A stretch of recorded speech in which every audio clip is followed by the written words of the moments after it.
Zwitter coaching में आपका स्वागत है।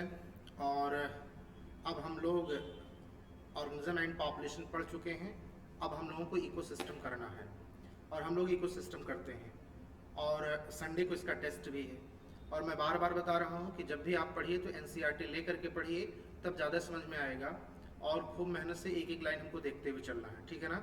चलिए हम लोग इकोसिस्टम को देखते हैं और इकोसिस्टम में हम लोग चैप्टर नंबर 14 है इकोसिस्टम। और इकोसिस्टम को हम लोग देखिए, लिखा है एन इकोसिस्टम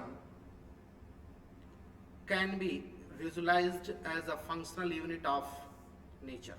सबसे इंपॉर्टेंट और सबसे बड़ी बात जो बोल दी गई कि जो इकोसिस्टम है वो नेचर की फंक्शनल यूनिट कहलाता है, जहां पर लिविंग ऑर्गेनिज्म इंटरेक्ट करते हैं अपने आप से and also with the surrounding physical environment.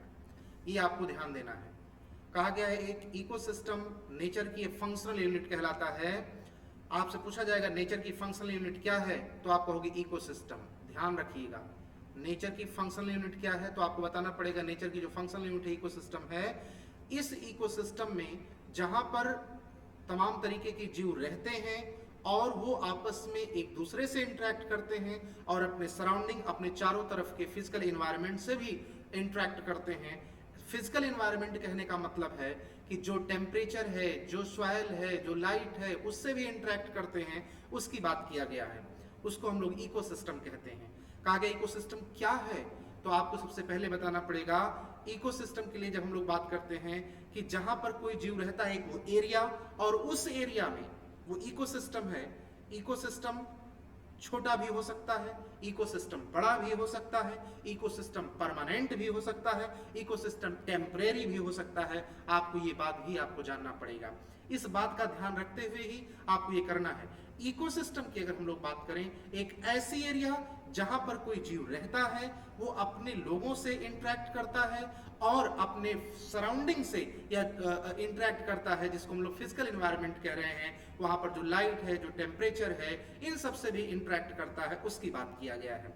लिखा गया, देखिए आगे, इकोसिस्टम जो होता है उसकी बात किया गया है। Ecosystem very greatly in size.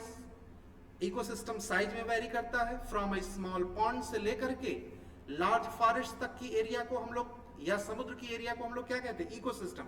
हम लोगों ने बताया जिस जगह पर हम लोग रहते हैं वो पर्टिकुलर एरिया, और वहां पर जो अपने इन्वायरमेंट से या जो अपने लोगों से हम इंटरेक्ट करते हैं वो इकोसिस्टम कहलाता है। तो कहा गया इकोसिस्टम जो होता है वो साइज में छोटे से लेकर के बड़ा तक हो सकता है। यहां पर तो स्मॉल पॉन्ड कहा गया इकोसिस्टम। हम तो कहते हैं ड्रॉप ऑफ वाटर को भी एक इकोसिस्टम माना जाता है। ड्रॉप ऑफ वाटर में भी को भी एक इकोसिस्टम कहा जा सकता है, उसकी बात किया गया है। और इस नैनो इकोसिस्टम कहा जाता है, ड्रॉप ऑफ वाटर को नैनो इकोसिस्टम कहा जाता है। यानी इकोसिस्टम जो होता है वो साइज में बताया गया छोटे से बड़ा तक हो सकता है। यहां पर तो स्मॉल पॉन्ड से लेकर के लार्ज फॉरेस्ट या समुद्र सी तक की बात किया गया है कि इन सबको भी हम लोग क्या कहते हैं, इकोसिस्टम कहते हैं। लिखा गया many ecologist regard the entire biosphere as a global ecosystem. बहुत सारे इकोलॉजिस्ट जो हैं उन्होंने पूरे बायोस्फीयर को, पूरे इस अर्थ को, पूरे ब्रह्मांड को भी एक पूरे अर्थ को भी इन्होंने क्या माना है, एक ग्लोबल इकोसिस्टम कह दिया है। देखिए इकोसिस्टम तमाम छोटे छोटे उससे मिलकर के बना हुआ है, तमाम लोकल इकोसिस्टम से मिलकर के तब बायोस्फीयर बनता है, तब ग्लोबल इकोसिस्टम कहलाता है, उसकी बात किया गया। यानी एक छोटी एरिया में हम रह रहे हैं, एक पॉन्ड है वो छोटा इकोसिस्टम है, फॉरेस्ट है बड़ा इकोसिस्टम है, और पूरे बायोस्फीयर की बात कर लें तो इसको हम लोग ग्लोबल इकोसिस्टम कह देते हैं। अगर आपसे कभी पूछा जाए ग्लोबल इकोसिस्टम किसे बोल सकते हो, पॉन्ड को, फॉरेस्ट को, सी को, या होल बायोस्फीयर को, तो आप कहोगे इंटायर बायोस्फीयर को, संपूर्ण बायोस्फीयर को, पूरे ब्रह्मांड को हम लोग ग्लोबल इकोसिस्टम बोलते हैं। क्या बोलते हैं बोलो, संपूर्ण ब्रह्मांड को हम लोग क्या बोलते हैं, ग्लोबल इकोसिस्टम बोलते हैं, ठीक है ना। आगे देखिए लिखा है as a composite of all local ecosystem on earth. जो अर्थ पर जो तमाम तरीके के छोटे छोटे इकोसिस्टम हैं, ये सब मिल करके एक बड़ा इकोसिस्टम बनाते हैं जिसको हम लोग ग्लोबल इकोसिस्टम के नाम से जानते हैं। इस पूरे ब्रह्मांड में अलग अलग प्रकार के छोटे छोटे तमाम, हमने बताया ड्रॉप ऑफ वाटर को भी एक इकोसिस्टम माना जाता है, पॉन्ड को भी एक इकोसिस्टम माना जाता है, फॉरेस्ट को भी एक इकोसिस्टम माना जाता है, तो समुद्र को भी एक इकोसिस्टम माना जाता है, रिवर को भी एक इकोसिस्टम माना जाता है, ट्रॉपिकल रेन फॉरेस्ट को भी एक इकोसिस्टम माना जाता है। इस प्रकार से तमाम तरीके के इकोसिस्टम हैं जहां वह पर्टिकुलर एरिया जहां पर कोई जीव रहता है और अपने सराउंडिंग से, अपने एबायोटिक फैक्टर से, अपने फिजिकल एनवायरनमेंट से या अपने आप से इंटरेक्ट करता है, उसको हम लोग क्या कहते हैं, इकोसिस्टम। तो चलिए सबसे पहली बात इकोसिस्टम के बारे में जो अभी हम लोगों ने पढ़ा, हम लोगों ने इकोसिस्टम के बारे में ये पढ़ा कि नेचर की जो फंक्शनल यूनिट है उसे क्या कहा जाता है, इकोसिस्टम कहा जाता है। इकोसिस्टम में जो पर्टिकुलर एरिया है वहां पर जो जीव रहता है वो अपने आप से या अपने लोगों से इंटरेक्ट करता है, अपने सराउंडिंग से या किससे इंटरेक्ट करता है, जिसको फिजिकल एनवायरनमेंट भी कहा गया है। फिजिकल एनवायरनमेंट का मतलब जो सॉइल है, जो टेम्परेचर है, जो रेनफॉल है, उससे जो इंटरेक्ट करता है उसकी बात किया गया है। कहा गया इकोसिस्टम जो होता है साइज में पॉन्ड से लेकर के लार्ज फॉरेस्ट या सी तक की बात को हम लोग इकोसिस्टम कहते हैं। हम लोगों ने कहा ग्लोबल इकोसिस्टम नाम का भी एक टर्म सुनते हैं, तो ग्लोबल इकोसिस्टम किसे कहते हैं, कहा गया पूरे संपूर्ण अर्थ को मिला करके हम लोग ग्लोबल इकोसिस्टम कहते हैं। इस अर्थ पर तमाम तरीके के छोटे छोटे इकोसिस्टम हैं जिसको बोल करके, जिससे मिल करके ग्लोबल इकोसिस्टम बनता है। आगे लिखा since this system is too much big and complex to study at one time, कहा गया है अगर इकोसिस्टम को आपको पढ़ना है, आपको जानना है, तो कहा गया है कि जब आप ग्लोबल इकोसिस्टम की बात करते हो तो कहा गया है कि आप इकोसिस्टम बहुत बड़ा है और बहुत कॉम्प्लेक्स भी हो सकता है, छोटे से लेकर के बड़ा तक हो सकता है, यानी इसमें कॉम्प्लेक्सिटी भी हो सकती है। तो कहा गया है कि एक बार में संपूर्ण इकोसिस्टम को पढ़ पाना, एक बार में इस अर्थ पर जितने भी इकोसिस्टम है, भाई एक फॉरेस्ट इकोसिस्टम हो गया, फॉरेस्ट के बारे में जानना, रिवर हो गया उसके बारे में जानना, ओशियन हो गया उसके बारे में जानना, पॉन्ड हो गया उसके बारे में जानना, आपका क्रॉपलैंड हो गया उसके, वो भी एक इकोसिस्टम है, उसके बारे में जानना, ये तमाम तरीके के इकोसिस्टम के बारे में जानना क्या एक बार में संभव है, कहा गया ये एक बार में संभव नहीं है। Since this system is too much big, इस नाते इस इकोसिस्टम को हम लोग बड़ा मानते हैं और कहते हैं कॉम्प्लेक्स भी होता है और एक बार में संपूर्ण कंप्लीट इकोसिस्टम के स्टडी कर पाना इतना आसान काम नहीं है। फिर क्या होगा, कैसे होगा, लिखा इट इज कन्वीनियंट, इसको सहज बनाने के लिए, इसको अपने अनुसार सरल बनाने के लिए, कन्वीनियंट अपनी सुविधा के अनुसार इसको सुविधाजनक बनाने के लिए, to divide into two basic category, ecosystem को हम लोग दो कैटेगरी में डिवाइड कर लेते हैं ताकि हम सब इकोसिस्टम को पढ़ सकें कि कौन कौन सा इकोसिस्टम है। सभी इकोसिस्टम को जानने के लिए, समझने के लिए, पढ़ने के लिए हमने इकोसिस्टम को कैटेगराइज किया है दो बेसिक, दो पार्ट में लिखा है, नेमली एक होता है टेरेस्ट्रियल इकोसिस्टम, इस अर्थ पर जितने भी इकोसिस्टम है उनको हम लोग दो पार्ट में मुख्यतः कैटेगराइज कर लेते हैं, दो पार्ट में डिवाइड कर लेते हैं इकोसिस्टम को, एक टेरेस्ट्रियल और एक्वेटिक। यानी टेरेस्ट्रियल मतलब जो अर्थ पर जो इकोसिस्टम है, जो सतह पर जमीन पर इकोसिस्टम है, उसको टेरेस्ट्रियल इकोसिस्टम कहा जाता है। और दूसरा एक्वेटिक इकोसिस्टम की बात करते हैं, जो पानी वाला एरिया है, जो पानी वाला जोन है, उसको जो इकोसिस्टम बोला, वहां पर जो इकोसिस्टम है उसको हम लोग एक्वेटिक इकोसिस्टम बोलते हैं। जमीन पर जो बनता है उसको हम लोग टेरेस्ट्रियल इकोसिस्टम बोलते हैं, जो पानी में जो बनता है उसको हम लोग एक्वेटिक इकोसिस्टम बोलते हैं। यानी अर्थ पर ही, इसी ब्रह्मांड में, इसी यूनिवर्स में जमीन भी है, पानी भी है।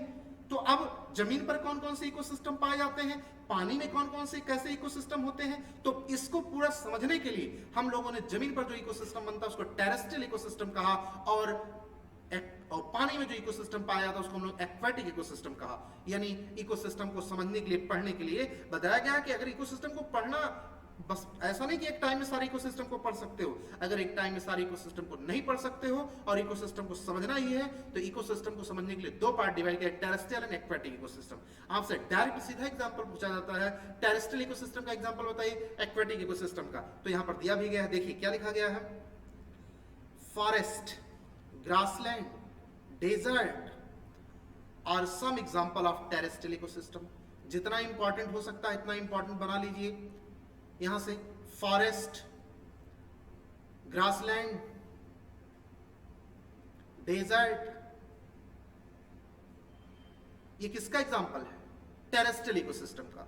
यानी फॉरेस्ट कहां पाया जाएगा, जमीन पर, ग्रासलैंड कहां पाया जाएगा, जमीन पर, डेजर्ट कहाँ है, वहां पानी है क्या, नहीं, डेजर्ट में पानी नहीं है। ये सब के सब टेरेस्ट्रियल इकोसिस्टम में आते हैं। फॉरेस्ट, ग्रासलैंड, डेजर्ट ये किस में आते हैं, टेरेस्ट्रियल इकोसिस्टम में। अब आइए, pond, lake, wetland, river and ईस्चुरी।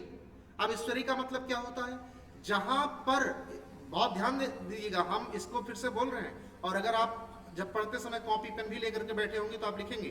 ईस्चुरी का मतलब ये होता है जहां पर तमाम तरीके की नदियों का पानी समुद्र में मिलता है, गिरता है, यानी जो सी का माउथ होता है उसको ईस्चुरी बोला जाता है। तमाम तरीके की नदियों का पानी मिल करके जहां पर समुद्र में गिरता है, जिस जगह से समुद्र में गिरता है उस पर्टिकुलर प्लेस को क्या बोलते हैं, ईस्चुरी बोलते हैं।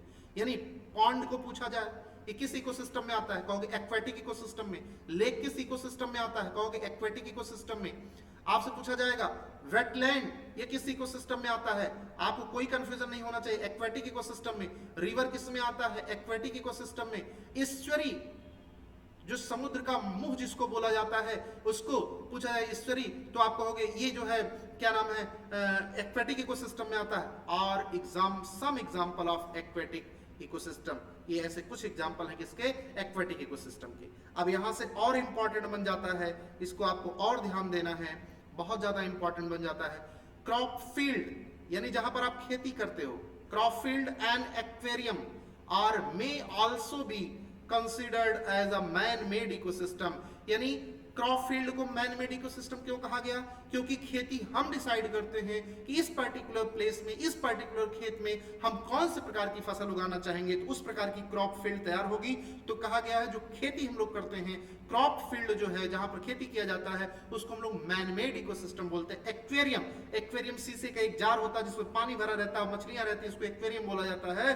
तो आप ये मैन तैयार करता है, तो इस साथ इसको मैन मेड इकोसिस्टम बोला जाता है। यानी मैन मेड इकोसिस्टम को हम लोग आर्टिफिशियल इकोसिस्टम भी बोल सकते हैं।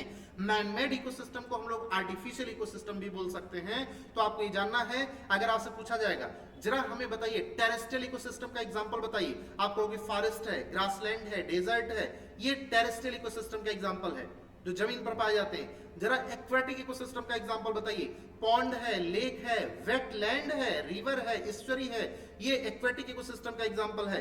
क्रॉप फील्ड किसका एग्जांपल है, मैनमेड इकोसिस्टम का एग्जांपल है। एक्वेरियम किसका एग्जांपल है, मैनमेड इकोसिस्टम का एग्जांपल है। एक्वेरियम किसका एग्जांपल है, मैनमेड इकोसिस्टम का एग्जांपल है। ये आपको बताना ही पड़ेगा, बताना ही पड़ेगा। क्रॉप फील्ड किसका एग्जांपल है, मैनमेड इकोसिस्टम का यानी आर्टिफिशियल का। एक्वेरियम किसका एग्जांपल है, मैनमेड इकोसिस्टम का यानी आर्टिफिशियल इकोसिस्टम का एग्जांपल है। तो कितने इकोसिस्टम आपने पढ़ा, वैसे मेनली दो तरीके के हैं, एक तीसरा भी है मैनमेड जिसको हम लोग आर्टिफिशियल कहते हैं। मैनमेड को हम लोग क्या कहते हैं, आर्टिफिशियल इकोसिस्टम भी कहते हैं। तो प्लीज मैं आपसे बार बार कह रहा हूं, मैं जितना बोल रहा हूं उसको ध्यान से सुनते जाइए, अच्छे से पढ़ते जाइए, पूरा अंडरलाइन करिए और एक एक चीज आपको याद भी करना है ताकि कुछ भी गड़बड़ ना होने पाए। चलिए ठीक है, अब हम लोग आगे बढ़ते हैं। लिखा है we will first look at the structure of ecosystem।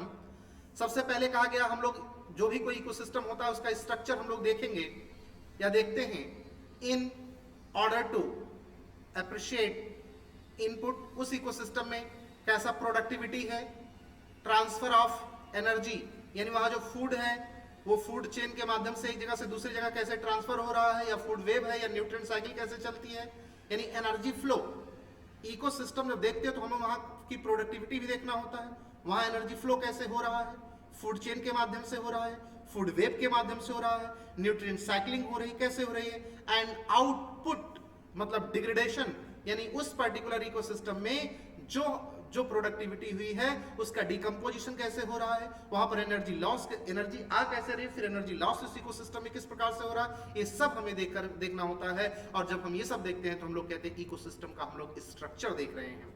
यानी आप समझिएगा किसी भी इकोसिस्टम में प्रोडक्टिविटी, फूड कैसे बन रहा है, किसी भी इकोसिस्टम में जो फूड बन रहा है वो ट्रांसफर कैसे हो रहा है, ट्रांसफर ऑफ एनर्जी, वो जो फूड बना वो एनर्जी के थ्रू, एनर्जी उसके जो एनर्जी बनी वो एनर्जी कैसे ट्रांसफर हो रही है, वहां पर रहने वाले लोगों के बीच में कैसे एक जगह से दूसरी जगह पहुंच रही है, ये देखना है। वहां पर जो फूड बना, जो एनर्जी का ट्रांसफर हुआ, उसमें एनर्जी जो लॉस हुई या उसका जो डिकम्पोजिशन कैसे होगा, डिग्रेडेशन कैसे होगा, ये तमाम सारी चीजें देखना। जब हम लोग देखते हैं तो हम लोग कहते हैं कि हम लोग क्या देख रहे हैं, इकोसिस्टम का स्ट्रक्चर देख रहे हैं। We will also look at the relationship, हम लोग रिलेशनशिप भी देखते हैं वहां जो जीव रहते हैं साइकिल्स, चेन के माध्यम से, वेव के माध्यम से, that are created as the result of these energy flow within the system and their बोलो क्या इंटर रिलेशनशिप। कहा गया वहां पर पर्टिकुलर इकोसिस्टम है, उस इकोसिस्टम का मतलब क्या हुआ, एक पर्टिकुलर एरिया है, उस एरिया में जो जीव रह रहे हैं उस कैसे वहां पर जो बायोटिक जो जीव है बायोटिक फैक्टर हो गया, वो बायोटिक फैक्टर वो जो जीव है और जो उनसे कैसे इंटरेक्ट कर रहा है और अपने फिजिकल एनवायरनमेंट अपने एबायोटिक फैक्टर्स किस प्रकार से इंटरेक्ट कर रहा है, वही इकोसिस्टम कहलाता है। उसी को जानना समझना पढ़ना।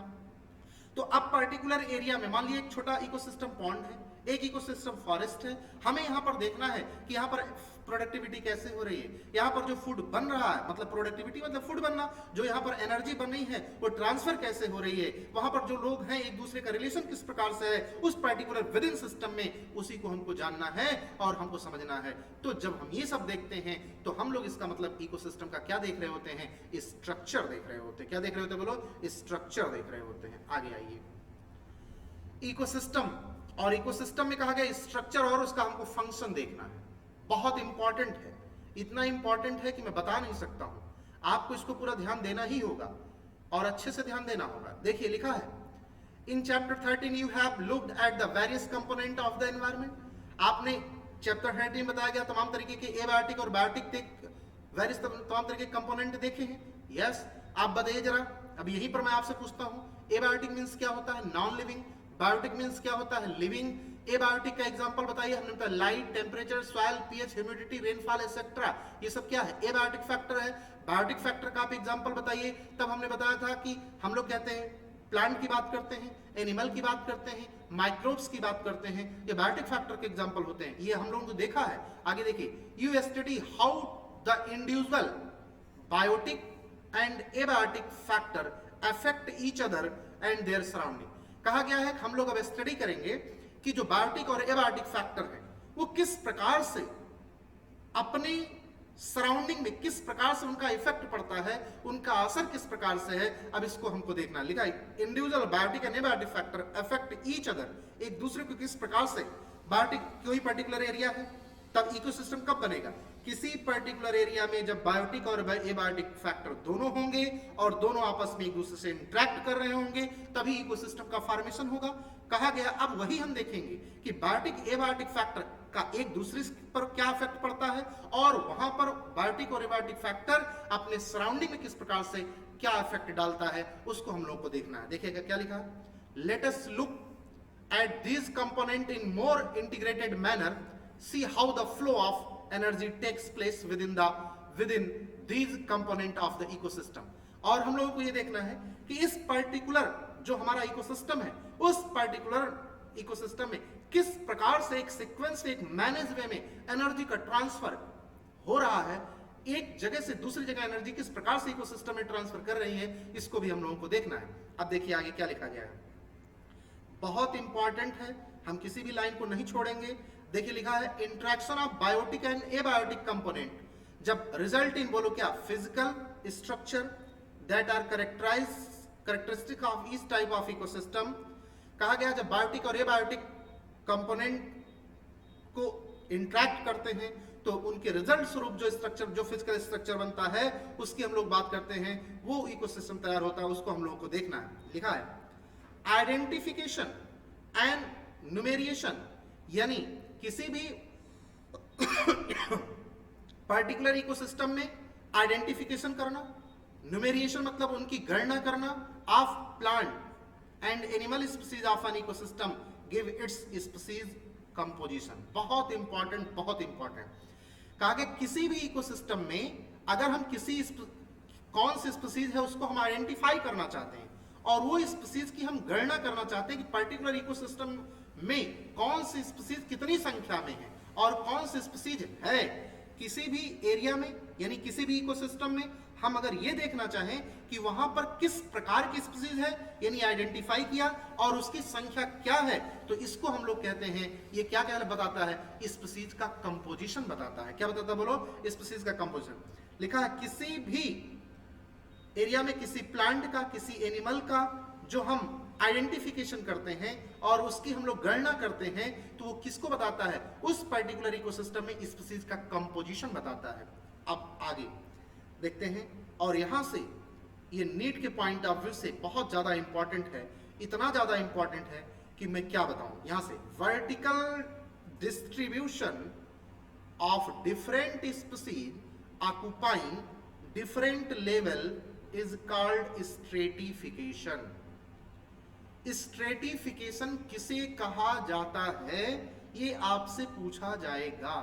स्ट्रेटिफिकेशन बहुत ज्यादा इंपॉर्टेंट है, नीट के पॉइंट ऑफ व्यू से बहुत ही ज्यादा इंपॉर्टेंट है। और पूछा था स्ट्रेटिफिकेशन सब हमेशा कैसे देखा था? वर्टिकल डिस्ट्रीब्यूशन देखा जाता है। कौन सा distribution? vertical distribution of different species occupying different level is called stratification. For example, एक एग्जांपल देके समझाता है, जैसे tree occupy top vertical strata of layer of a forest. कोई एक फॉरेस्ट है, वहां पर जो ट्री है, पेड़ है, वो सबसे ऊपर होगा, उसके नीचे क्या होगा? सब्स होगा, second subs, the second and herbs and grass occupy the, बोलो क्या, बॉटम लेयर। यानी स्ट्रेटिफिकेशन का मतलब होता है लेयरिंग। मान लीजिए हम फॉरेस्ट इकोसिस्टम देख रहे हैं और उस फॉरेस्ट इकोसिस्टम में हमको स्ट्रेटिफिकेशन लेयरिंग देखना है, तो जरा मुझे बताइए, मैं यहां बनाता हूं, आप ध्यान दीजिएगा। जैसे मान लीजिए हमने कहा ये ट्री है, ये पर्टिकुलर एरिया है, ये कोई फॉरेस्ट है, यहां पर ये क्या है? ट्री है। फिर इसके बाद यहां पर क्या है? झाड़ियां हैं। ये ट्री के बाद क्या है? सर्ब्स है। सबसे ऊपर कौन है? ट्री। उसके बाद कौन सा? सर्ब्स। उसके बाद कौन है? हर्ब्स। और उसके बाद कौन है? छोटे छोटे छोटे छोटे छोटे छोटे छोटे छोटे छोटे छोटे घास है। तो जरा बताइए, लेयरिंग देखने को मिली, उसमें वर्टिकल, ये वर्टिकल स्ट्रेटिफिकेशन किया गया। तो सबसे ऊपर कौन है? ट्री है। उसके बाद कौन आता है? सब्स आता है। उसके बाद कौन आता है? हर्ब्स आता है। और उसके बाद कौन सा आता है? छोटे छोटे छोटे छोटे क्या कहते हैं? ग्रासेज आते हैं। क्या आते हैं? बोलो, ग्रासेज आते हैं। ये स्ट्रेटिफिकेशन लेयरिंग बताता है। तो आपको स्ट्रेटिफिकेशन की डायरेक्ट डिफिनेशन याद करनी पड़ेगी। जैसे मान लीजिए आपने सुना होगा, ये तो हमने ये जो एग्जांपल एनसीईआरटी में दिया गया था उसको समझे, फॉरेस्ट इकोसिस्टम में हमको स्ट्रेटिफिकेशन देखना है। इसे ट्रॉपिकल रेन फॉरेस्ट को मल्टी स्टोरी फॉरेस्ट भी कहा जाता है। क्यों? क्योंकि वहां पर तमाम तरीके के प्लांट देखने को मिलते हैं और उसको हम लोग कहते हैं स्ट्रेटिफिकेशन। आप जरा देखिएगा, जैसे आप मान लीजिए कपड़े पहनते हो तो उसमें भी तमाम तरीके की लेयरिंग होती है, सबसे अंदर, फिर उससे ऊपर, फिर सबसे ऊपर वाला। उसी प्रकार से जैसे अभी इसमें मास्क चल रहा है, आप कहते हो 3 लेयर होना चाहिए, एक अंदर, फिर उसके अंदर, फिर सबसे बाहर वाला लेयर। उसी को हम लोग क्या कहते हैं? Stratification layering. लेकिन वो जो लेयरिंग देखी जाएगी वो कैसे देखी जाएगी? वर्टिकल डिस्ट्रीब्यूशन होगा। Vertical distribution of different species occupying different level is called, बोलो क्या? Stratification. For example, tree occupy top vertical strata of layer of a forest. एक फॉरेस्ट में हम लोगों ने स्ट्रेटिफिकेशन देखा, तो वहां जो ट्री है, पेड़ है, सबसे ऊपर है, तो उसको टॉप स्ट्रेटिफिकेशन बोला गया। फिर उसके नीचे कौन आया? सब्स आया। फिर उसके नीचे कौन आया? हर्ब्स आया। और सबसे नीचे कौन आया? ग्रासेज आई। और अगर हम कहें सबसे नीचे ग्रासेज, फिर कौन? हर्ब्स, फिर कौन? सब्स, और फिर कौन? ट्री। ये है स्ट्रेटिफिकेशन। ये होता है फॉरेस्ट की लेयरिंग, और इसी को हम लोग क्या बोलते हैं? स्ट्रेटिफिकेशन बोलते हैं। तो इसको आपको ध्यान करना है, ठीक है ना? आगे आइए, देखिएगा, the component of ecosystem are seen to function as a unit when you consider the following aspect. आज से पूछा इकोसिस्टम का फंक्शन क्या है? इकोसिस्टम का फंक्शन क्या है किसी भी इकोसिस्टम? तो प्रोडक्टिविटी, डीकंपोजिशन, एनर्जी फ्लो और न्यूट्रिएंट साइकिल। ये इकोसिस्टम में 4 फंक्शन होते हैं। प्लीज ध्यान रखिएगा, इकोसिस्टम का फंक्शन पूछा जाएगा तो इकोसिस्टम का फंक्शन आपको बताना होगा। और वो इकोसिस्टम का फंक्शन क्या है? पहला प्रोडक्टिविटी, दूसरा डीकंपोजिशन, तीसरा एनर्जी फ्लो, चौथा न्यूट्रिएंट साइकिल। इकोसिस्टम का फंक्शन पूछा जाएगा तो आपको इकोसिस्टम में कितने फंक्शन होते हैं? 4 फंक्शन होते हैं। प्रोडक्टिविटी, डीकंपोजिशन, एनर्जी फ्लो और न्यूट्रिएंट साइकिल, ये इकोसिस्टम के फंक्शन कहलाते हैं। यानी अगर कोई भी इकोसिस्टम होगा तो उस इकोसिस्टम में ये चार चीजें जरूर चलती हैं। वहां प्रोडक्टिविटी देखने को मिलेगा, वहां डिकम्पोजिशन देखने को मिलेगा, वहां एनर्जी फ्लो देखने को मिलेगा, वहां न्यूट्रिएंट साइक्लिंग देखने को मिलेगी। यानी न्यूट्रिएंट साइक्लिंग कैसे हो रही उसको देखने को मिलेगा। इकोसिस्टम के कितने फंक्शन है? चार फंक्शन है। पहला बोलिए कौन? प्रोडक्टिविटी। दूसरा कौन? डिकम्पोजिशन। तीसरा कौन? Energy flow. और चौथा कौन है? Nutrient cycle. आगे देखिए, टू अंडरस्टैंड द ethos मतलब होता है of an aquatic ecosystem. Let us take a small pond and example. हम इकोसिस्टम को अगर देखते हैं तो इकोसिस्टम को देखिए क्या लिखा गया है, और किस इकोसिस्टम? पॉन्ड इकोसिस्टम को देखते हैं, लिखा this is fairly a self sustainable unit and other simple example that explain even the complex interaction that exist in an aquatic ecosystem। कहा गया हम लोग एक पॉन्ड इकोसिस्टम को लेकर के देखते हैं, समझने का प्रयास करते हैं पूरे इकोसिस्टम को, और किस का इकोसिस्टम क्या है, उसमें प्रोडक्टिविटी कैसे चलती है, उसमें डिकम्पोजिशन कैसे चलता है, उसमें एनर्जी फ्लो कैसे होता है, उसमें न्यूट्रिएंट साइक्लिंग कैसे होती है। उसको समझने के लिए हम लोग इकोसिस्टम लेते हैं, और वो इकोसिस्टम कौन सा लेते हैं? Pond ecosystem. देखिएगा लिखा है a pond is a shallow water. Pond में शैलो वाटर होता है, छिछला पानी होता है।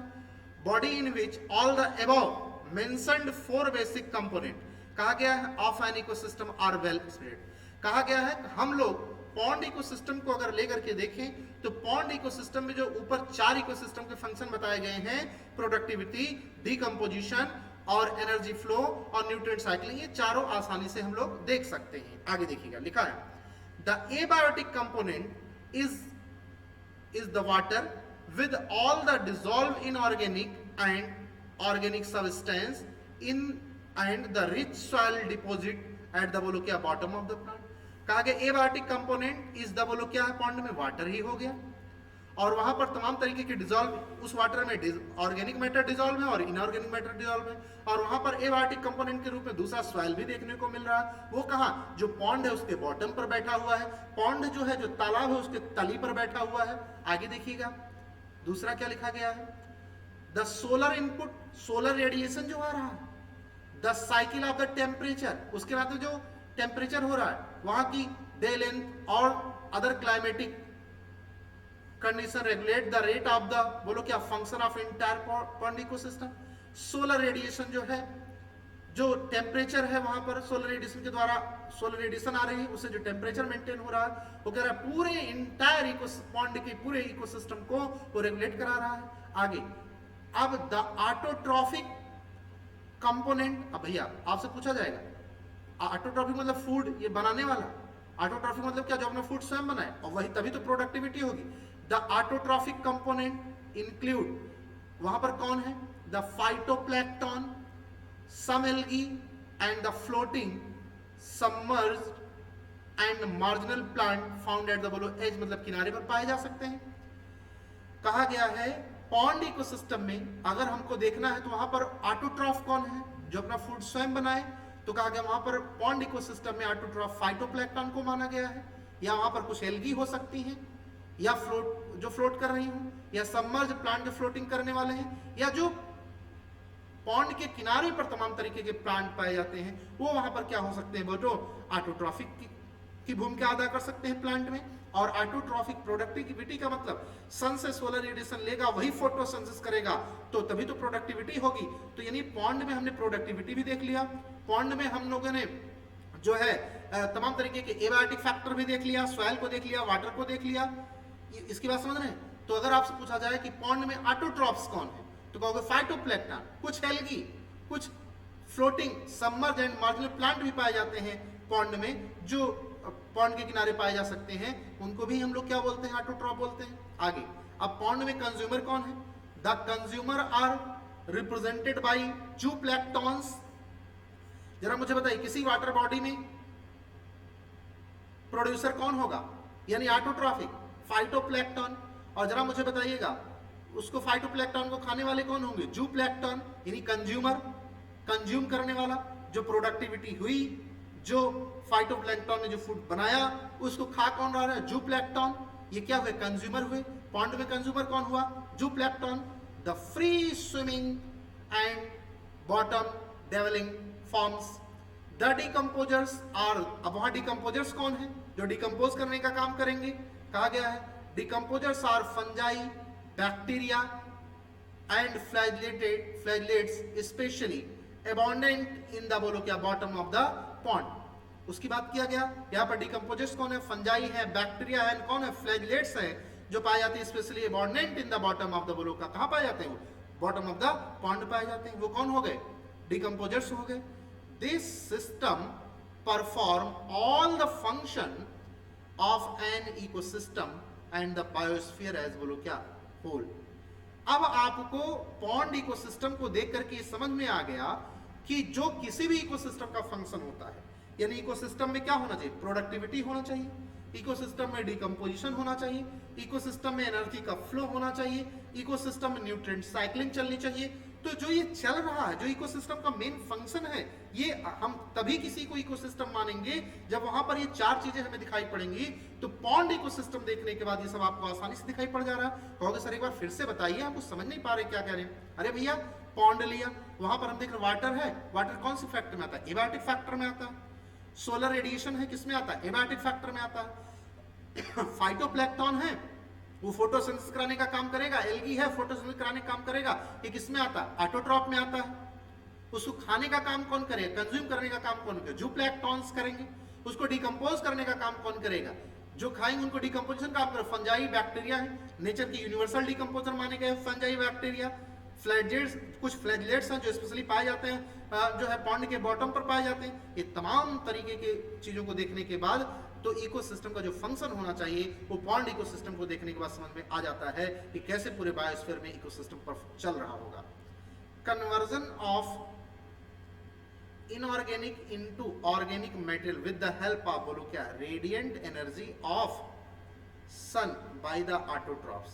कहा गया कन्वर्जन ऑफ, बोलो एक एग्जांपल देके समझाया गया। कन्वर्जन ऑफ इनऑर्गेनिक इनटू, बोलो किसमें, organic material with the help of, बोलो क्या, radiant energy of the sun by किसके थ्रू, ऑटोट्रॉप्स के through. Consumption of the autotrophs by, autotrophs का कंजप्शन कैसे होता है, हेटेरोट्रॉप्स उन्हें खा लेते हैं। decomposition and mineralization of the dead matter to release them back for reuse by the, बोलो क्या, ऑटोट्रॉप। कहा गया है ऑटोट्रॉप्स को हेटेरोट्रॉप से खा लिया, खाने के बाद फिर उनकी डेथ हुई, उनका डिकम्पोजिशन हुआ, वहां से तमाम तरीके के मिनरल रिलीज हुए, जो कहां गए, फिर से वापस जो है उसी इकोसिस्टम में चले गए, और वहां ही उस इकोसिस्टम से फिर से कौन ले लिया, ऑटोट्रॉप्स ने ले लिया।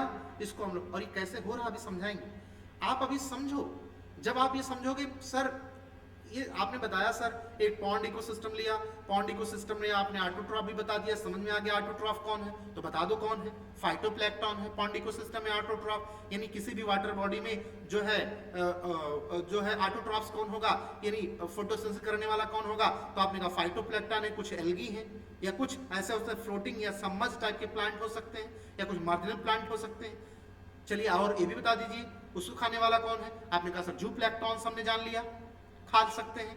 चलो उसको डिकम्पोज करने का काम कौन का, फंजाई और बैक्टीरिया करेंगे, ये बात समझ में आ गई। और फिर वो जब डिकम्पोज हो जाएंगे तो उनसे तमाम तरीके के मिनरल, तमाम तरीके की चीजें रिलीज होकर उसी इकोसिस्टम में चली जाएंगी, और दोबारा उसको फिर से ऑटोट्रॉफ लेगा, फिर से उसको दोबारा वो ऑटोट्रॉफ के थ्रू वो फिर से मतलब चलेगा। ये साइकिलिंग चल रही देखने को मिल गई। सर ठीक है, ये आपको अभी पूरी बातें जो हम कहानी समझा रहे हैं, जब आप प्रोडक्टिविटी समझोगे, जब आप डिकम्पोजिशन समझोगे, जब आप एनर्जी फ्लो समझोगे, तो सब कुछ समझ में आ गया है। ये अभी आपको यहाँ जानकारी दिया गया है कि किसी भी इकोसिस्टम को समझने, किसी भी इकोसिस्टम में इस प्रकार की घटनाएं घटती हैं। यानी इकोसिस्टम में प्रोडक्टिविटी होता है, इकोसिस्टम में डिकम्पोजिशन होता है, इकोसिस्टम में एनर्जी का फ्लो होता है, इकोसिस्टम में साइक्लिंग होती है, न्यूट्रिएंट की साइक्लिंग भी होती है। लेकिन ये कैसे होती है, तो पॉन्ड इकोसिस्टम लेके समझा गया कि पॉन्ड में कौन है ये सब चलाने के लिए। पॉन्ड में प्रोडक्टिविटी किसके थ्रू होगी, तो आपने कहा फाइटोप्लैंक्टन होंगे, उसको खाएगा कौन, जूप्लैंक्टन्स खाएंगे। उस कंज्यूमर कौन हो गया पॉन्ड में, जो प्लैंक्टॉन्स होंगे उसको डिकम्पोज कौन करेगा? बैक्टीरिया, फंजाई करेंगे। सर डिकम्पोज होने के बाद क्या होगा? वो वहां चला जाएगा, फिर से जो वहां से मिनरल वगैरह तमाम तरीके रिलीज होंगे, फिर उसी इकोसिस्टम पॉन्ड में फिर से रिलीज हो जाएंगे, और रिलीज होने के बाद फिर दोबारा वहां से उसको ऑटोट्रॉफ के थ्रू ले लिया जाएगा, फिर दोबारा वो फिर से आ जाएगा। तो ये कहा गया, ये जो है न्यूट्रिएंट साइक्लिंग हो गई। कैसे कैसे होगी वो भी समझोगे। तो अभी ये समझाने का प्रयास किया गया है कि इस प्रकार से पॉन्ड इकोसिस्टम में तमाम तरीके की जो आपके इकोसिस्टम के 4 फंक्शन बताए गए हैं वो फंक्शन चलते हैं, ठीक है ना। दीज इवेंट, जो ऊपर इवेंट चला repeated over and over again, ये बार बार चलता रहता है। इस आगे देखिएगा, यहां अंडरलाइन करने वाली बात है। There is unidirectional movement of energy towards the higher trophic level and its dissipation, मतलब अपव्यय होना होता है, and loss as heat to the, बोलो क्या, environment, energy towards high trophic level. आप इस बात का ध्यान रखिए, इकोसिस्टम में बहुत ध्यान से सुनिएगा, इकोसिस्टम में जो एनर्जी का फ्लो होता है यूनि डायरेक्शनल होता है, एक दिशी होता है। अगर कोई भी अपनी एनर्जी को, ये जीवन में भी है, अगर आप अपनी एनर्जी को एक डायरेक्शन में नहीं लगाओगे तो निश्चित तौर पर आप भी सफल नहीं हो पाओगे। इस नाते कहा गया है कि इकोसिस्टम में, आपसे पूछा जाएगा इकोसिस्टम में जो एनर्जी का फ्लो होता है वो यूनि डायरेक्शनल चलता है, और कहां से कहां को जाता है, एक ट्रॉफिक लेवल बताया गया है, यानी प्रोड्यूसर से लेकर के टॉप कंज्यूमर तक, यानी प्रोड्यूसर से लेकर के हाई ट्रॉफिक लेवल तक। ट्रॉफिक लेवल क्या मतलब हुआ? प्रोड्यूसर ने फूड बनाया, फिर कहां गया? कंज्यूमर को गया। कौन से कंज्यूमर? प्राइमरी कंज्यूमर को, फिर किसको गया? सेकेंडरी कंज्यूमर, फिर किसको गया? टॉप कंज्यूमर को। ये जो जिस रास्ते से होकर गया प्रोड्यूसर, प्राइमरी कहलाया। ये प्रोड्यूसर जो हुआ ये ट्रॉफिक लेवल T1 कहलाया, फिर T2, T3, T4, ये जो रास्ते हैं ट्रैफिक समझो, ट्रैफिक, ये एनर्जी का जो फ्लो हो रहा है, एनर्जी बनाया किसने? प्रोड्यूसर ने। उस कंज्यूमर की एनर्जी कहां से मिली? कंज्यूमर ने किसको खाया? प्रोड्यूसर को खाया। जिसने प्रोड्यूसर को खाया वो क्या कहलाया? प्राइमरी कंज्यूमर कहलाया। जिसने प्राइमरी कंज्यूमर खाया वो क्या कहलाया? सेकेंडरी कंज्यूमर कहलाया। अभी आगे भी समझ में आएगा। तो कहा गया है प्रोड्यूसर से लेकर के टॉप कंज्यूमर यानी ट्रॉफिक लेवल तक, और टॉप कंज्यूमर को हम लोग हाई ट्रॉफिक लेवल मानते हैं, प्रोड्यूसर से लेकर के हाई ट्रॉफिक लेवल तक एनर्जी का ट्रांसफर यूनि डायरेक्शनल चलता है, एक दिशीय चलता है। कैसे कैसे एनर्जी का ट्रांसफर होता है बेटा हम सब बताएंगे, आप ध्यान से बस केवल सुनते रहिए, ठीक है ना। प्रोड्यूसर से टॉप कंज्यूमर तक, यानी टॉप तक मतलब हाई ट्रॉफिक लेवल तक एनर्जी का फ्लो कैसा होता है? Unidirectional. अगर आपसे पूछा जाएगा कि इकोसिस्टम में जो एनर्जी का ट्रांसफर होता है तो कहोगे यूनि डायरेक्शनल होता है। इकोसिस्टम में एनर्जी का ट्रांसफर कैसा होता है? यूनि डायरेक्शनल होता है। ये बात आप ध्यान रखिएगा, ठीक है ना। आगे आइए। अब चलिए एक एक चीज हम लोग समझते हैं। यहां पर हम लोग प्रोडक्टिविटी को समझते हैं, मोस्ट इंपॉर्टेंट थिंग प्रोडक्टिविटी। और ये क्या है? इकोसिस्टम का फंक्शन है। ये क्या है? इकोसिस्टम का फंक्शन है मेरे बेटा। प्रोडक्टिविटी इकोसिस्टम का फंक्शन। प्रोडक्टिविटी क्या होता है? प्रोडक्टिविटी कैसे होता है? प्रोडक्टिविटी तो इसको हम लोग समझते हैं। देखिए लिखा है, a constant input of solar energy is the basic requirement of any ecosystem to function and sustain। किसी भी इकोसिस्टम को अपने आप को फंक्शनल बनाए रखने के लिए और अपने एग्जिस्टेंस को बताने के लिए वहां एनर्जी की रिक्वायरमेंट होती है, किसी भी इकोसिस्टम। और वो इकोसिस्टम एनर्जी पाता कहां से है? सोलर रेडिएशन से। कहां से पाता? सन से सोलर रेडिएशन लेता है, ठीक है ना। अब उसको देखिएगा, वो एनर्जी कहां से आती है? Solar radiation. किसी भी इकोसिस्टम एनर्जी कहां से आती है? सोलर रेडिएशन से। देखिए प्राइमरी प्रोडक्शन किसे कहते हैं? Primary production is defined as the amount of biomass या ऑर्गेनिक मैटर प्रोड्यूस, अब यहां से ध्यान रखिएगा, पर यूनिट एरिया, मतलब पर यूनिट एरिया एक निश्चित एरिया में ओवर अ टाइम, एक निश्चित टाइम पीरियड पर बाय प्लांट ड्यूरिंग क्या? फोटोसिंथेसिस। प्लांट के द्वारा एक निश्चित टाइम पीरियड पर, एक निश्चित एरिया में, एक निश्चित समय पर फोटोसिंथेसिस के दौरान बनाया गया फूड क्या कहलाता है? प्राइमरी प्रोडक्शन कहलाता है। क्या कहलाता है बोलो? Primary production. कोई भी प्लांट सन से सोलर रेडिएशन लेकर के जितना फूड बनाता है वो क्या कहलाता है बोलो? Primary product. एक पर्टिकुलर टाइम पीरियड पर, एक पर्टिकुलर एरिया में, एक निश्चित एरिया में, तो उसको हम लोग क्या कहते हैं? प्राइमरी प्रोडक्शन कहते हैं। अब कोई भी प्लांट जो फूड बनाता है, इस नेचर में फूड कौन बना सकता है? प्लांट। इस नेचर में प्रोड्यूसर कौन हो सकता है? प्लांट। तो कहा गया है कि जो फूड बनाता है, प्लांट ने कोई फूड बनाया, मान लीजिए यहां देखिएगा, हमने कहा ये प्लांट है और ये क्या है? ये सोलर, ये सन है, ये क्या है? सन है। यहां से सोलर रेडिएशन आती है, यहां से सोलर रेडिएशन आती है और इस सोलर रेडिएशन को किसमें चेंज करता है? केमिकल एनर्जी में चेंज करता है और केमिकल एनर्जी में चेंज करने के बाद एक निश्चित टाइम पर, एक निश्चित एरिया में फूड बनाता है। ये उसका क्या हुआ? फूड। ये प्लांट जो क्या कहलाया? प्राइमरी प्रोडक्टिविटी कहलाया। ठीक ना? ये जो हम लोग प्राइमरी प्रोडक्टिविटी पढ़े, तो हम लोगों ने कहा कि is defined as the amount of biomass या ऑर्गेनिक मैटर प्रोड्यूस्ड क्या? Per unit area over a time period plant during photosynthesis. Plant जिस समय फोटोसिंथेसिस कर रहा होता है उस पर्टिकुलर टाइम पीरियड पर, यानी फोटोसिंथेसिस के दौरान एक निश्चित टाइम पीरियड पर, एक निश्चित समय में बनाया गया कुल फूड क्या कहलाता है? प्राइमरी प्रोडक्शन कहलाता है। अगर जो भी प्लांट के द्वारा बनाया गया फूड है उसकी बात हम लोग करें तो ये किस टर्म में एक्सप्रेस किया जाएगा, उसको दर्शाया कैसे जाएगा कि मान लीजिए प्लांट ने सन से सोलर रेडिएशन लिया, सोलर रेडिएशन लेने के बाद उसने उसको केमिकल एनर्जी में चेंज किया और फोटोसिंथेसिस किया, फोटोसिंथेसिस के द्वारा उसने फूड बनाया। अब उसने जितना भी फूड बनाया उस फूड को अगर हमको ये देखना हो कि वो वेट के फॉर्म में कितना वेट बना, कितना भार उसने बनाया, तो उसको हम लोग कहते हैं ग्राम per metre square per year, इससे करते हैं। और अगर एनर्जी के रूप में करना तो kilo calorie per metre square per year हम लोग बात करते हैं। तो प्लांट ने कितना फूड भार के रूप में बनाया, तो ये सिंबल ग्राम का हम लोग करते हैं। और अगर प्लांट ने वो जो फूड बनाया उससे एनर्जी के रूप में अगर हमें उसे मापना हो कि प्लांट ने कितनी एनर्जी बनाई, तो kilo calorie per metre square per year की हम लोग बातचीत करते हैं। अब देखिए क्या लिखा गया है, the rate of biomass production is called productivity. कहा गया जो जिस रेट से बायोमास का प्रोडक्शन हो रहा है उसको प्रोडक्टिविटी कहा जाता है। अब यहां से और इंपॉर्टेंट बात आपको ध्यान देना होगा, एकदम इंपॉर्टेंट बात, it is expressed in term of gram per metre square per year.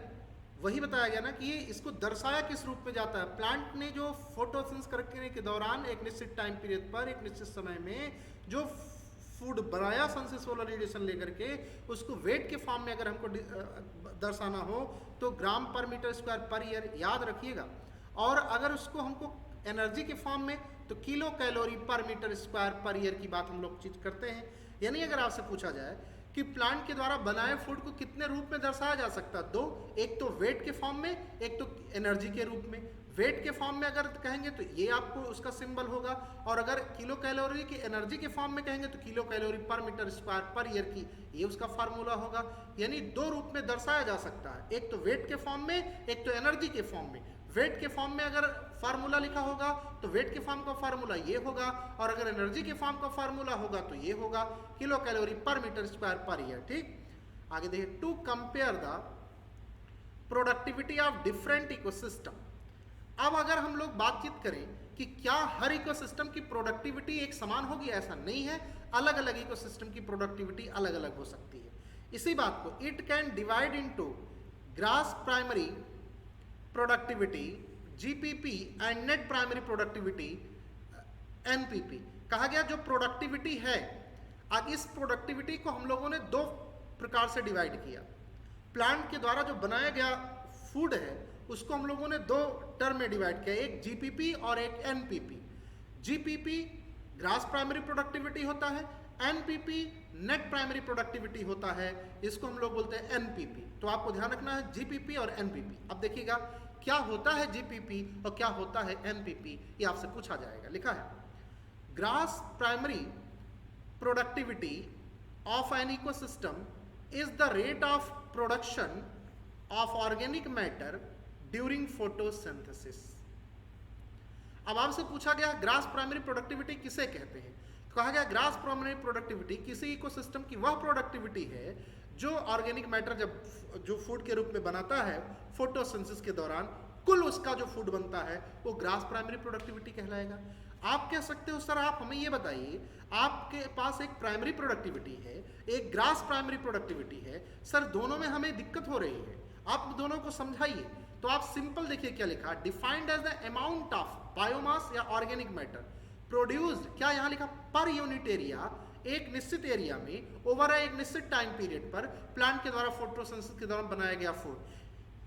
Plant जब फोटोसिंथेसिस करता है एक निश्चित टाइम पीरियड पर एक निश्चित एरिया में बनाया गया प्लांट के द्वारा फूड क्या कहलाता है, प्राइमरी प्रोडक्शन कहलाता है। और ग्रास प्राइमरी प्रोडक्टिविटी क्या कहलाता है, an ecosystem is the rate of production of organic matter during photosynthesis.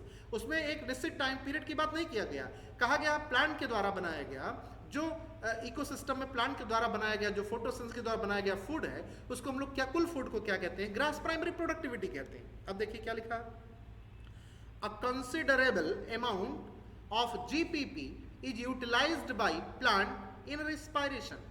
अब देखिएगा इसका अभी समझ में आ जाएगा। प्लांट भी भैया जब फोटोसिंथेसिस करता है सन से सोलर रेडिएशन लेता है उसको केमिकल एनर्जी में चेंज करता है, केमिकल एनर्जी में चेंज करने के दौरान फूड बनाता है, तो उस समय प्लांट अपने लिए भी कुछ एनर्जी खर्च करता है, उसको कहा गया प्लांट मेटाबॉलिक एक्टिविटी में अपनी मेटाबॉलिक एक्टिविटी में खर्च करता है, उसको रिस्पायरेशन कहा गया।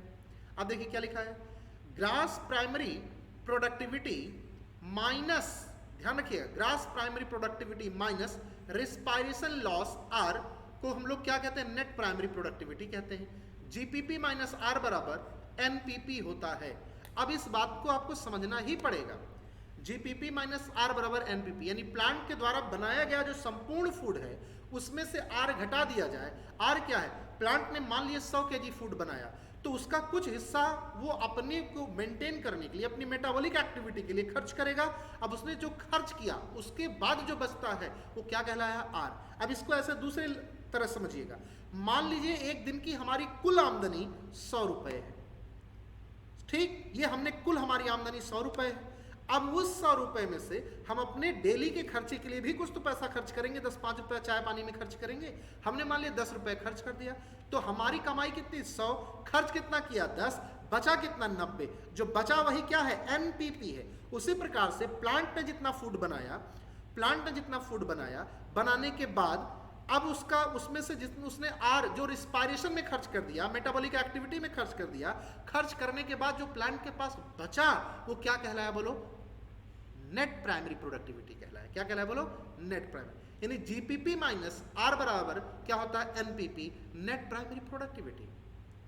प्लांट के द्वारा बनाया गया संपूर्ण फूड जीपीपी कहलाया, कुल फूड ड्यूरिंग फोटोसिंथेसिस जीपीपी कहलाया। उसमें से फूड बनाने के दौरान या फूड बनाने के बाद प्लांट ने अपनी मेटाबॉलिक एक्टिविटी में जो एनर्जी खर्च किया, यानी जो बनाया था, जो खर्च किया, उसके बाद जो बचा उसको क्या कहा गया, एनपीपी कहा गया। ठीक, ये बात होगी। आगे देखिए,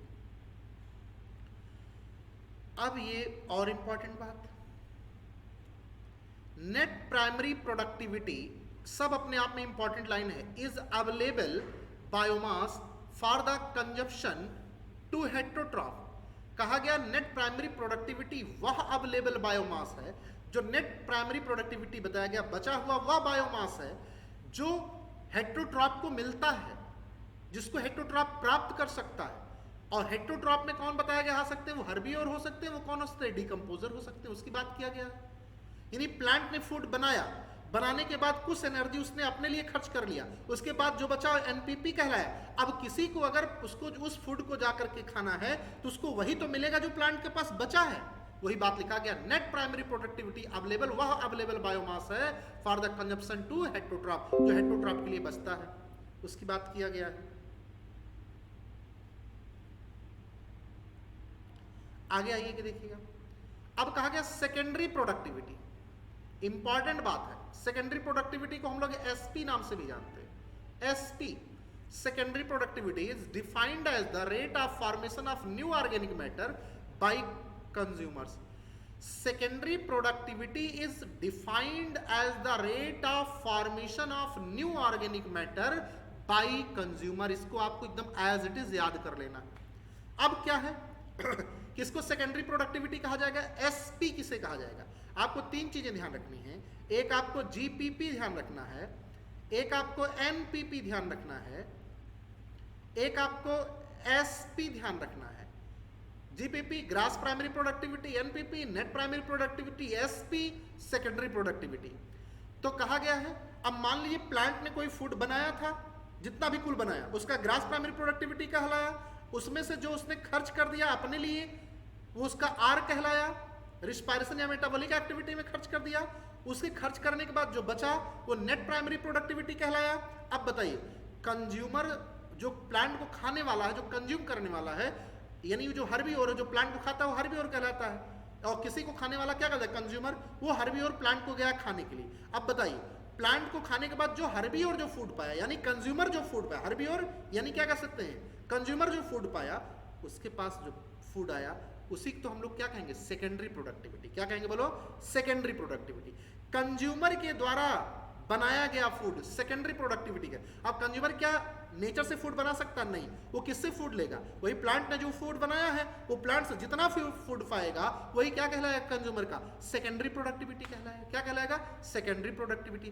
कंज्यूमर के द्वारा जो फूड लिया गया या जो प्राप्त किया गया वही सेकेंडरी प्रोडक्टिविटी कहलाएगा।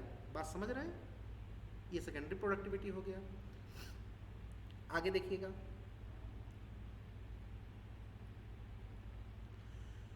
Primary productivity depend on, productivity किस पर डिपेंड होती है, depend on the plant species inhabiting a particular area. जो है प्राइमरी प्रोडक्टिविटी डिपेंड होती है कि किसी भी पर्टिकुलर एरिया में जो प्लांट हैं उन पर डिपेंड होती है। और ये किस पर डिपेंड होती है, also dependent variety of environmental factor, ये इन्वायरमेंटल फैक्टर पर भी डिपेंड करती है, किस प्रकार के इन्वायरमेंटल फैक्टर किस इकोसिस्टम में पाया जाता है। अवेलेबिलिटी ऑफ न्यूट्रिएंट, किस प्रकार का न्यूट्रिएंट उस पर्टिकुलर इकोसिस्टम में पाया जाता है, इस पर भी डिपेंड करती है। And photosynthetic capacity of plant, जो प्लांट की फोटोसिंथेसिस करने की कैपेसिटी, भाई जो जितना ज्यादा प्लांट फोटोसिंथेसिस कर ले जाएगा उतना ज्यादा फूड बना ले जाएगा, तो इस पर भी डिपेंड करता है प्रोडक्टिविटी कि कौन सा प्लांट कितना फोटोसिंथेसिस कर ले गया। तो इसको आपको ध्यान रखना है, जो प्राइमरी प्रोडक्टिविटी है वो किस पर डिपेंड करती है, जो प्लांट स्पीसीज जो किसी पर्टिकुलर एरिया में पाई जाती है उस पर डिपेंड करता है, और एरिया में जो उस एरिया में जो इन्वायरमेंटल फैक्टर पाया जाता है उस पर डिपेंड करता है। अब जो वहां पर उस इकोसिस्टम में जो न्यूट्रिएंट्स पाए जाते हैं उस पर डिपेंड करता है, और प्लांट के फोटोसिंथेटिक कैपेसिटी पर भी प्रोडक्टिविटी डिपेंड करता है। इसको भी आपको ध्यान रखना है। Therefore it varies in different type of ecosystem. तो प्रोडक्टिविटी डिफरेंट टाइप इकोसिस्टम में अलग अलग हो सकती, बात सही है। आगे देखिए क्या लिखा है, यहां से और इंपॉर्टेंट बात हो जाती है। The annual net primary productivity of the whole biosphere, पूरे संपूर्ण बायोस्फीयर की जो नेट प्राइमरी प्रोडक्टिविटी है वो कितनी है, तो क्या 170 बिलियन टन ऑर्गेनिक मैटर। पूरे होल बायोस्फीयर की, संपूर्ण बायोस्फीयर की एनुअल नेट, सालाना नेट प्राइमरी प्रोडक्टिविटी कितनी है, 170 बिलियन टन। उसमें से despite occupying 70% of surface, the productivity of ocean कितना है, 55 बिलियन टन। अब कहा जाए पूरे होल बायोस्फीयर का प्रोडक्टिविटी 170 बिलियन टन है, उनमें से ओशियन का कितना है, 75 बिलियन टन, और बचा हुआ रेस्ट ऑफ कहां पर है, जो बच रहा है बाकी सब कहां पर है, लैंड की प्रोडक्टिविटी है। समझ रहे हैं, 170 बिलियन टन कुल प्रोडक्टिविटी से एनुअल हो रहा है बायोस्फीयर में, उसमें से 55 किसका है, ओशियन समुद्र का, और बाकी बचा हुआ कितना है, सब किसका है, लैंड का। ठीक, ये। अब आइए हम लोग डिकम्पोजिशन पर आते हैं। इंपॉर्टेंट है, आपको जानना है और अच्छे से करना भी है। डिकम्पोजिशन लिखा है, आपने तो सुना ही होगा, हर्ड ऑफ द अर्थवर्म के बारे में, अर्थवर्म केचुआ के बारे में, being referred to as the farmers friend. केचुआ को फार्मर का फ्रेंड कहा जाता है, अर्थवर्म को क्यों कहा जाता है वो भी लिखा है। This is so because they help in break down of complex organic matter as well as in loosening of the soil. Organic matter, complex organic matter का ब्रेक डाउन करता है, और तो और जिससे खाद रूप में वो सॉइल में चला जाता है, और तो और सॉइल को लूज करने का भी काम करता है। सिमिलरली डिकम्पोजर्स ब्रेक डाउन, वैसे ही डिकम्पोजर्स भी होते हैं। जैसे केचुआ ऑर्गेनिक मैटर को ब्रेक डाउन करने का काम करता है, वैसे ही डिकम्पोजर्स होते हैं break down the complex organic matter into किसमें कॉम्प्लेक्स ऑर्गेनिक मैटर को किसमें ब्रेक डाउन करते हैं, इनऑर्गेनिक सब्सटेंस वो लाइक क्या कार्बन डाइऑक्साइड, वाटर और न्यूट्रिएंट में ब्रेक डाउन करते हैं, और इसी प्रोसेस को हम लोग क्या कहते हैं, डिकम्पोजिशन कहते हैं।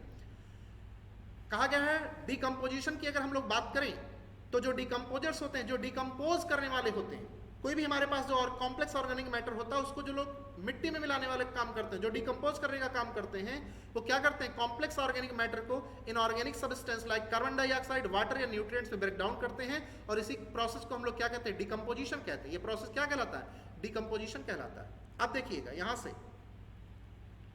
इंपॉर्टेंट है, डेड प्लांट रिमेन सच ए लीव्स, जो प्लांट की पत्तियां हैं, जो प्लांट से अलग हो गई तो डेड के हो गई, बार्क जो प्लांट का छाल है प्लांट से अलग हो गया डेड हो गया, फ्लावर जो प्लांट का फूल है प्लांट से अलग हो गया डेड हो गया, and dead remains of animal, कोई एनिमल डेड हो गया उसकी बात किया गया है, इंक्लूड फीकल मैटर, जो एनिमल है उसका जो फीकल मैटर है उसकी भी बात किया गया है, कॉन्स्टिट्यूट वो सब क्या कहलाते हैं, डेट्राइटस कहलाते हैं। क्या कहलाते हैं, डेट्राइटस। ध्यान रखना, जो प्लांट में जब तक पत्ती लगी हुई है वो लीफ है, लेकिन वो पत्ती गिर जब प्लांट से अलग हो जाए जमीन पर गिर जाए, आप क्या हो गई, डेट्राइटस। पेड़ में प्लांट का छाल लगा हुआ है, बार्क है, अलग हो गया, वो क्या हो गया, डेट्राइटस। पेड़ में फूल लगा हुआ है, फूल है, अलग हो गया, जमीन पर गिर गया, क्या हो गया, डेट्राइटस। इन्हीं सब मटेरियल में डिकम्पोजिशन होता है। ये जो ऑर्गेनिक जो लीफ है, जो फ्लावर है, जो बार्क है, जो कोई एनिमल है, ये जो अब खत्म हो चुका है, डेड हो चुका है, जब ये जमीन पर पड़ता है तो इसी का डिकम्पोजिशन, ये सड़ना गलना चालू हो जाता है, इसी को हम लोग डिकम्पोजिशन कहते हैं। जब ये जमीन पर आकर गिर के पड़ता है तो इसको हम लोग क्या कहते हैं, डेट्राइटस कहते हैं। इसी में डिकम्पोजिशन स्टार्ट होगा, डेट्राइटस में ही डिकम्पोजिशन स्टार्ट होगा।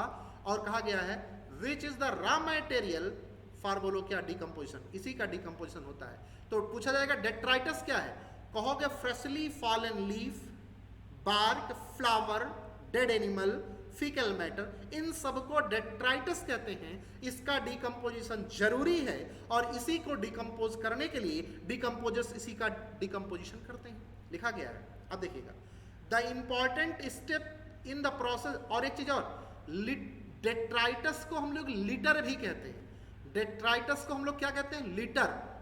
डेट्राइटस को हम लोग क्या कहते हैं, लीटर कहते हैं। फ्रेशली फॉलन लीफ लीटर कहलाता है, जब तक जमीन पर गिर के पड़ा है क्या है, लीटर या डेट्राइटस। जैसे वो सड़ना गलना स्टार्ट हो जाएगा क्या कहलाएगा, डफ, और कंप्लीटली सड़ गल करके मिट्टी में तब्दील हो जाएगा, क्या कहलाएगा, ह्यूमस। लेकिन कैसे कोई भी जो फ्रेशली फॉलन लीफ है, जो कोई फीकल मैटर है, जो बार्क है, जो फ्लावर है, वो कैसे जिसको वो मटेरियल डेट्राइटस कहलाता है, डेट्राइटस में डिकम्पोजिशन कैसे स्टार्ट होता है उसका स्टेप बताया गया है, यहाँ पर आपको ध्यान देना है। The important step in the process of decomposition, decomposition के तो कुछ स्टेप है। पहला स्टेप क्या, फ्रेगमेंटेशन। दूसरा स्टेप क्या, लीचिंग। फिर क्या है, कैटाबोलिज्म। फिर क्या है, ह्यूमिफिकेशन। एंड बोलो क्या, मिनरलाइजेशन। ये डिकम्पोजिशन के स्टेप होते हैं। ऐसे ही कोई लीफ टूट करके जमीन पर गिरी वो तुरंत मिट्टी में तब्दील हो जाएगी, ऐसे ही नहीं होता है। वो तुरंत मिट्टी में तब्दील यानी डिकम्पोज हो जाएगी, ऐसे नहीं है। अच्छा बताइए, कोई फ्रेशली फॉलन लीफ है वो जमीन पर गिरी, क्या कहलाई, डेट्राइटस, या क्या कह सकते हैं, लीटर। और उसका मिट्टी में तब्दील हो जाना, ये प्रोसेस पूरा क्या कहलाता है, decomposition.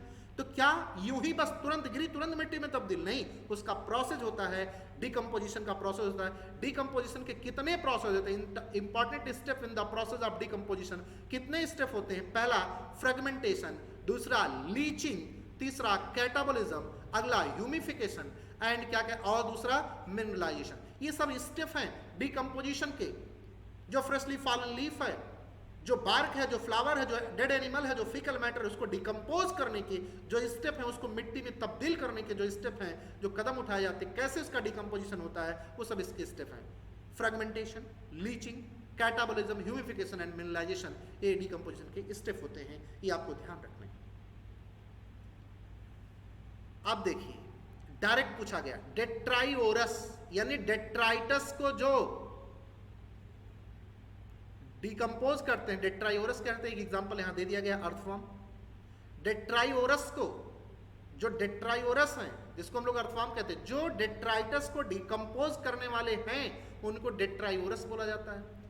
Break down detritus into small particles, और जो डेट्राइटस है वो जो छोटे छोटे टुकड़ों में टूट जाता है तो उसको हम लोग कहते हैं फ्रेगमेंटेशन कहलाते हैं। आपसे पूछा जाएगा डेट्राइटस का डेट्रायोरस के द्वारा, डेट्राइटस जो लीफ फ्रेशली फॉलन लीफ जमीन पर गिरी है उसका कोई उसको डिकम्पोज करने आएगा ना, उसको हम लोग डेट्रायोरस बोलते हैं। उसके द्वारा उसको जो लीफ है या जो फीकल मैटर है, जो बार्क है, जो फ्लावर है, जिसको हम डेट्राइटस कह रहे हैं, उसको छोटे छोटे पार्टिकल में तोड़ना फ्रेगमेंटेशन कहलाता है। अब आगे क्या लिखा गया है देखिएगा, एक एक लाइन अपने आप में इंपॉर्टेंट। फ्रेगमेंटेशन डेट्राइटस का डेट्रायोरस के द्वारा छोटे छोटे पार्टिकल में तोड़ना फ्रेगमेंटेशन कहलाता है। Bye the process of leaching, leaching में क्या होता है इंपॉर्टेंट है, आपको ध्यान देना है, ध्यान देना। लीचिंग क्या, leaching water soluble inorganic nutrient go down into soil margin and get precipitated as unavailable salt।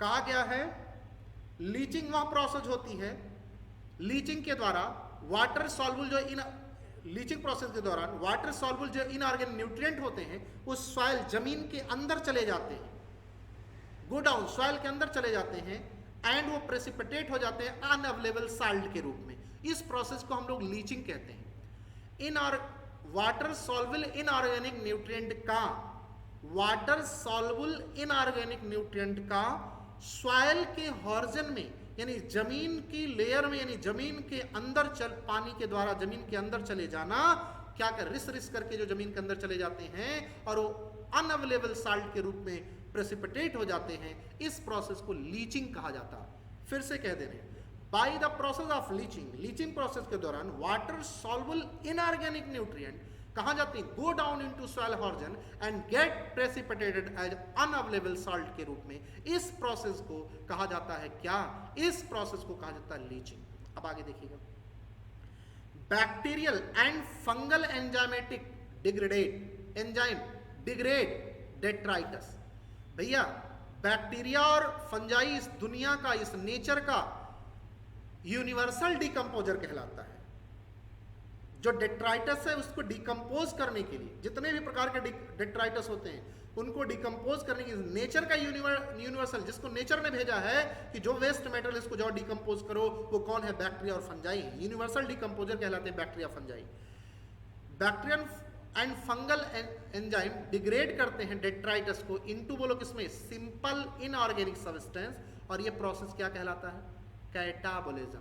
यानी डेट्राइटस के ऊपर जब बैक्टीरियल और फंगल एंजाइमेटिक रिएक्शन स्टार्ट हो जाती है तो उस प्रोसेस को हम लोग कैटाबोलिज्म कहते हैं। सुनना, डेट्राइटस का छोटे छोटे टुकड़ों में टूटना फ्रेगमेंटेशन कहलाता है। लीचिंग प्रोसेस के दौरान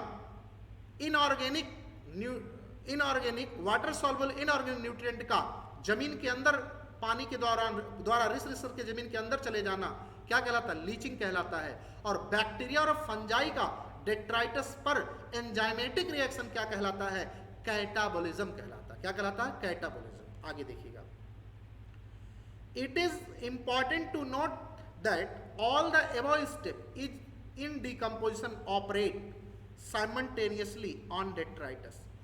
चाहे फ्रेगमेंटेशन हो, चाहे लीचिंग हो, चाहे कैटाबोलिज्म हो, ये कहां पर हुआ है, डेट्राइटस के ऊपर हुआ है। यानी जो हमारे पास जो रॉ मटेरियल था, हमारे पास जो फ्रेशली फॉलन लीफ थी, जो हमारे पास बार्क था पेड़ से अलग हुआ, जो हमारे पास पेड़ से अलग हुआ फ्लावर था, जो हमारे पास फीकल मैटर था, उन सब पर ये सब काम हो रहा था, यानी डेट्राइटस पर काम हो रहा था। ये ऑल द अबव स्टेप कौन कौन सा, फ्रेगमेंटेशन, लीचिंग, और हम लोग किसकी बात किए, कैटाबोलिज्म की। ठीक, आगे देखिएगा, humification and mineralization occurs during decomposition in soil.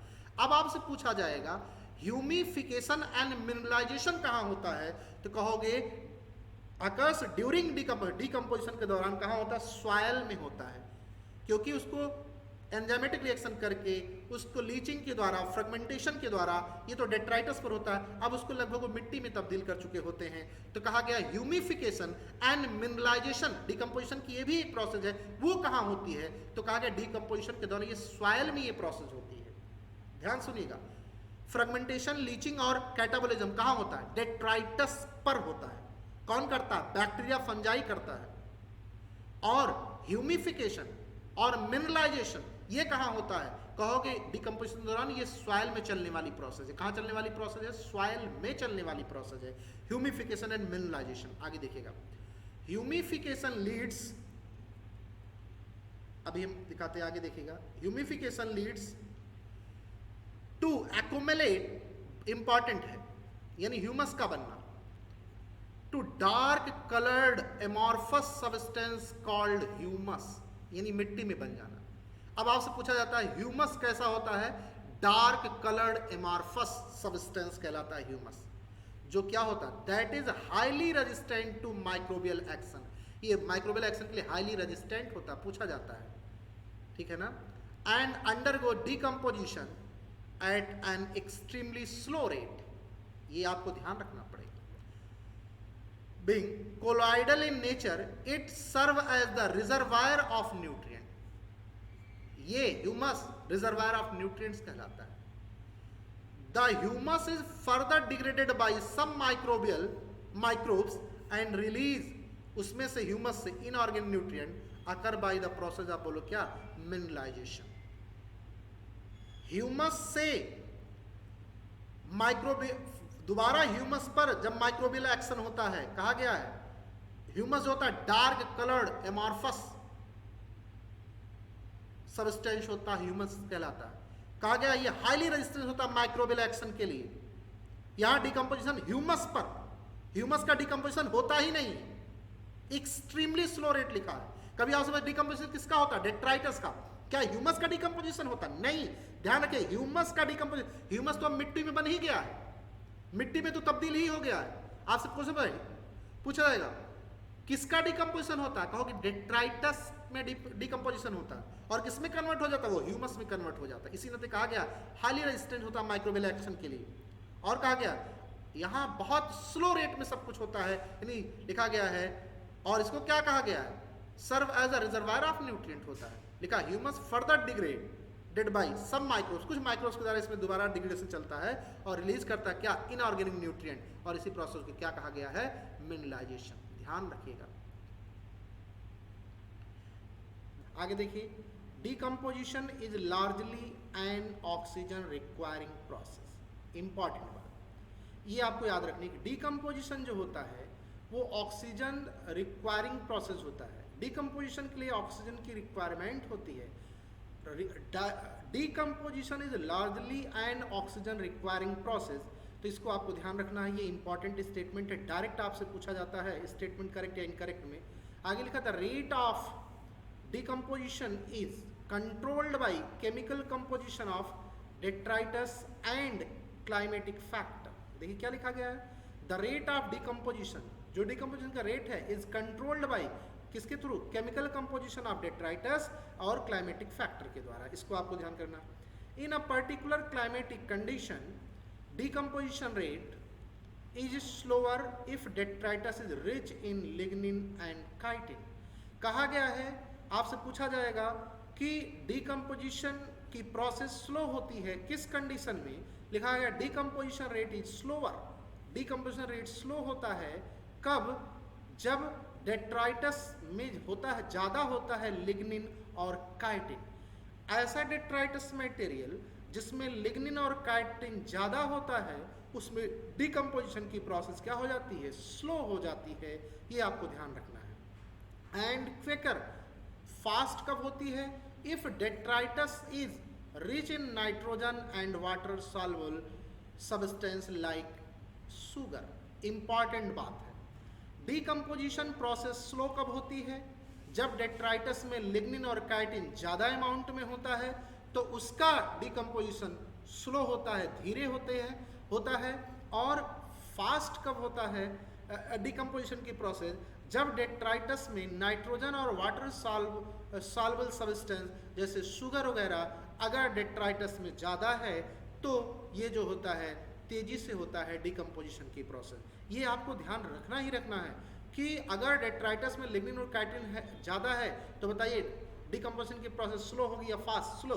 और अगर डेट्राइटस में नाइट्रोजन और water soluble substance like sugar है तो डिकम्पोजिशन की प्रोसेस स्लो होगी या फास्ट, तो आपको बताना होगा तब क्या होगी, तो आपको बताना होगा कि तब तेज होगी जब नाइट्रोजन और water soluble substance like sugar होगा तो तेज होगी। आगे, temperature and soil moisture are the most important climatic factor that regulate decomposition through their effect on the activity of soil microbes। कहा गया टेम्परेचर एंड सॉइल मॉइस्चर की बात किया जाए, ये एक इंपॉर्टेंट क्लाइमेटिक फैक्टर होता है डिकम्पोजिशन की दिशा में जो उस पर इफेक्ट डालता है। जैसे कहा गया वार्म, अब देखिए कैसा होना चाहिए, टेम्परेचर की ही जब बात किया गया कहा गया वार्म एंड मॉइस्ट इन्वायरमेंट जो होता है वो फेवर करता है, बोलो किसको, डिकम्पोजिशन को।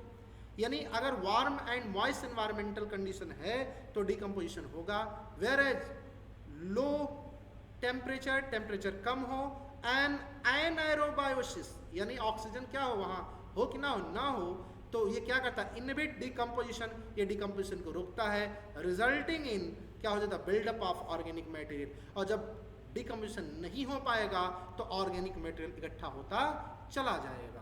तो इस बात का आपको ध्यान रखना है कि कब डिकम्पोजिशन की प्रोसेस स्लो होती है, कब डिकम्पोजिशन फास्ट होता है। डेट्राइटस में अगर कौन सा मटेरियल हो तो डिकम्पोजिशन स्लो हो जाता है, डेट्राइटस में कौन सा मटेरियल हो तो डिकम्पोजिशन की प्रोसेस फास्ट हो जाती है। वार्म और मॉइस्ट इन्वायरमेंट डिकम्पोजिशन को फेवर करता है, और टेम्परेचर एंड एनाएरोबायोसिस ये डिकम्पोजिशन को रोकता है, जिससे ऑर्गेनिक मैटर इकट्ठा होना शुरू हो जाता है। तो ये आपको पूरा ध्यान रखना है, ठीक है ना। तो यहाँ तक हम लोगों ने कर लिया है डिकम्पोजिशन तक, तो इसको आपको ध्यान रखना है इसमें पूरा कि जो है डिकम्पोजिशन कितने स्टेप में होता है ये आपको ध्यान रखना है। कब किस पर कौन कौन से प्रोसेस डेट्राइटस पर चलते हैं, कौन सा प्रोसेस सॉइल में चलता है, और जो है ह्यूमस जो होता है डार्क कलर एमॉर्फस सब्सटेंस होता है, ये सब आपको ध्यान रखना है। मिनरलाइजेशन क्या होता है, ह्यूमिफिकेशन क्या होता है, और कब डिकम्पोजिशन की जो प्रोसेस है वो ऑक्सीजन रिक्वायरिंग प्रोसेस है या नहीं है, तो ये ध्यान रखना है ऑक्सीजन रिक्वायरिंग प्रोसेस है। आपके तमाम सारे डेट्राइटस में यानी जो मटेरियल हमारे पास है जिसका डिकम्पोजिशन होना है, अगर उसमें लिग्निन और काइटिन ज़्यादा हो तो जरा बताइए डिकम्पोजिशन की प्रोसेस स्लो हो जाएगी या फास्ट हो जाएगी, तो आप कहोगे स्लो हो जाएगी। तेज कब होगी, हमारे पास जो डेट्राइटस है उसमें अगर नाइट्रोजन और water soluble substance like sugar वगैरह हो तो उसका डिकम्पोजिशन की प्रोसेस क्या हो जाती है, तेज हो जाती है। टेम्परेचर और सॉइल का जो मॉइस्चर है ये एक बहुत ही इंपॉर्टेंट फैक्टर होता है जो डिकम्पोजिशन को रेगुलेट कराने के लिए होता है। तो कहा गया वार्म और मॉइस्ट इन्वायरमेंट होता है तो ये डिकम्पोजिशन को फेवर करता है, यानी डिकम्पोजिशन इसमें अच्छे से होता है।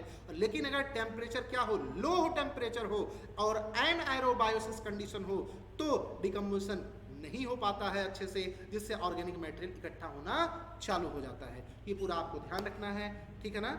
इतना आपको करिए, फिर आगे अगले लेक्चर में हम आगे आपको पढ़ाते हैं। एनसीईआरटी की लाइन टू लाइन आपको पढ़ना है, ध्यान रखना है, अच्छे से करते रहना है ताकि कुछ गड़बड़ ना होने पाए। और संडे को इस टॉपिक का टेस्ट है, फ्राइडे तक ये पूरा टॉपिक हम कंप्लीट कर देंगे, ठीक है ना। अपना ध्यान रखिए, परिवार का ध्यान रखिए, खुश रहिए, मुस्कुराते रहिए और दुआओं में जुटर को ध्यान रखिए। Thank you.